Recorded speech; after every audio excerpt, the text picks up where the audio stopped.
so hey guys কি খবৰ আশা কৰিছোঁ সকলোৱে ভাল ভিডিঅ' থাম্বনেইলখন আৰু টাইটেলটো পঢ়ি আজি ভিডিঅ'টো কি হ'ব আপোনালোকে নিশ্চয় অনুমান কৰিব পাৰিছে নিজৰ আপোনজনক হেৰুৱা দুখৰ কথা ক'লে বৰষা বাই নিজৰ আপোনজনক হেৰুৱাই দুখত ভাগি পৰিছে বৰষা বা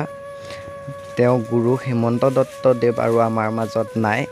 তেওঁ দি থৈ যোৱা অৱদানৰ বিষয়ে ক'লে বৰষা বাই মোৰ ওচৰত এটা ভিডিঅ' ক্লিপ আছে ক্লিপটো মই আপোনালোকক লগাই দিছোঁ আৰু আপোনালোকে চাই লওক তেওঁ মুখেৰে গোটেইখিনি কথা শুনিব পাৰিব আৰু যদি ভিডিঅ'টো চাই ভাল লাগে লাইক এটা নিশ্চয় কৰি দিব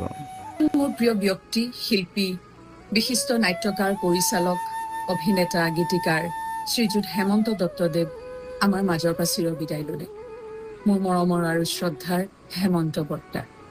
ভ্ৰাম্যমান থিয়েটাৰ জগতৰ মঞ্চভিনয়ৰ মোৰ গুৰুতুল্য ব্যক্তি আছিল তেখেতৰ সান্নিধ্যত বহু কথাই শিকিব পাৰিছিলোঁ অভিনয়ৰ বিষয়ে তাতোতকৈ গুৰুত্বপূৰ্ণ হৈছে মোক মোৰ ভাষাৰ প্ৰতি দায়িত্বশীল কৰি তুলিছিলে বৰ্তাই আৰু আপোনালোকে যদি সম্পূৰ্ণ ভিডিঅ'টো চাব বিচাৰে মই ভিডিঅ' লিংকটো ভিডিঅ' ডিছক্ৰিপশ্যনত দি থ'ম আৰু তাত গৈ ভিজিট কৰিব পাৰে আৰু নতুন যদি কোনোবা আহিছে চেনেলটো ছাবস্ক্ৰাইব কৰি ল'ব আৰু তেওঁ বিদেশী আত্মাই চিৰশান্তি লাভ কৰক তাৰে কামনা কৰিছোঁ আৰু আপোনালোকেও ভগৱানৰ ওচৰত প্ৰাৰ্থনা কৰিব নতুন যদি কোনোবা আহিছে চেনেলটো ছাবস্ক্ৰাইব কৰি ল'ব